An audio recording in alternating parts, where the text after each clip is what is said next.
আসসালামু আলাইকুম ভিউয়ার্স, আমি তাহমিনা সুচি আমার ইউটিউব চ্যানেল আনান্তিস কিচেন ফেস্টিভ্যাল থেকে শুভেচ্ছা জানাচ্ছি। আর সেই সাথে আজকের নতুন রেসিপিতে নিয়ে এসেছি মুচমুচে চটপটা ভাজা লাচ্ছা সেমাই। মুচমুচে হওয়ার কারণে এই ভাজা সেমাইটা অনেক দিন পর্যন্ত রেখে খাওয়া যায়। তবে মুখরোচক মজার এই ভাজা সেমাইগুলো খুব বেশি দিন রাখা যায় না, কারণ তার আগেই শেষ হয়ে যায়। আশা করছি আজকের এই সহজ রেসিপিটাও সবার ভালো লাগবে। ভাজা লাচ্ছা সেমাই রেসিপির প্রিপারেশনে আমি আধা কাপ চীনাবাদাম প্রথমে ড্রাই রোস্ট করে নেব। চুলা একদম মিডিয়াম লোতে রেখে 8 থেকে 10 মিনিট মতো বাদামগুলো ভেজে নিব। দ্রুত বা চুলা বাড়িয়ে এই ভাজার কাজটা করা যাবে না, এতে বাদামগুলোর কালার কালচে হয়ে যাবে। বাদামগুলো একটু সময় নিয়ে ভেজে নিতে হবে। খোসা ছাড়িয়ে আসছে, তার মানে বাদামগুলো ভাজা হয়ে গিয়েছে।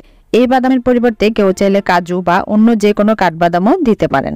এবার মূল রান্নায় চুলায় একটি প্যানে 3 চা চামচ ঘি দিয়েছি। রান্নাটা অবশ্যই ঘি দিয়ে করতে হবে, এতে ফ্লেভার ভালো আসবে। রেগুলার জাল করা খাওয়ার দুধ থেকে অল্প অল্প সর সংগ্রহ করে ঘরে নিজ প্রয়োজনে ঘি এবং বাটার তৈরি করার আমার নিজস্ব রেসিপিটা ডেসক্রিপশন বক্সে দেওয়া থাকবে।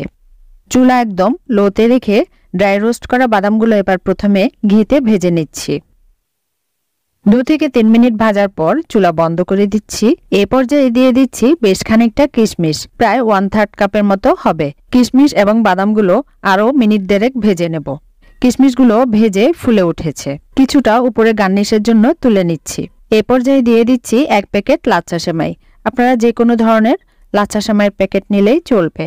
এই রেসিপিটা ভার্মাচিলি লাল সেমাই দিয়েও করা যায়, তবে সেটা খেতে শক্ত শক্ত হয় এবং খুব একটা ভালো লাগে না। এবার ভালোভাবে বাদাম এবং সেমাইগুলো এভাবে আস্তে আস্তে নেড়েচেড়ে মেশাতে থাকবো।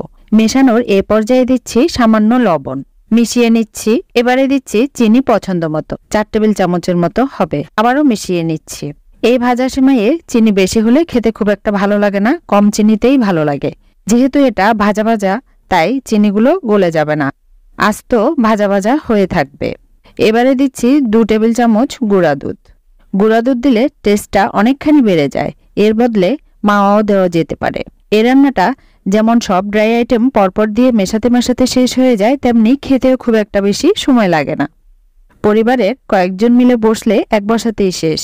ব্যাস, আমার ঝুরঝুরে ভাজা লাচ্ছা সেমাই তৈরি ডান। ঠান্ডা হলেই যে কোনো এয়ারটাইট বক্সে নিয়ে বেশ কিছুদিন রেখে সংরক্ষণ করে খেতে পারেন। এবার পরিবেশন করে নিচ্ছি প্লেটে। এই মুখরোচক ইয়াম্মি ভাজা সেমাই রেসিপিটা হাতের কাছে থাকা উপকরণ দিয়ে এই শীতে একবার হলেও ট্রাই করতে পারেন। বরাবরের মতো সবার সুস্থতা, নিরাপদ এবং ভালো থাকার প্রত্যাশায় আজকের মতো এখানেই বিদায় নিচ্ছি। আল্লাহ হাফেজ।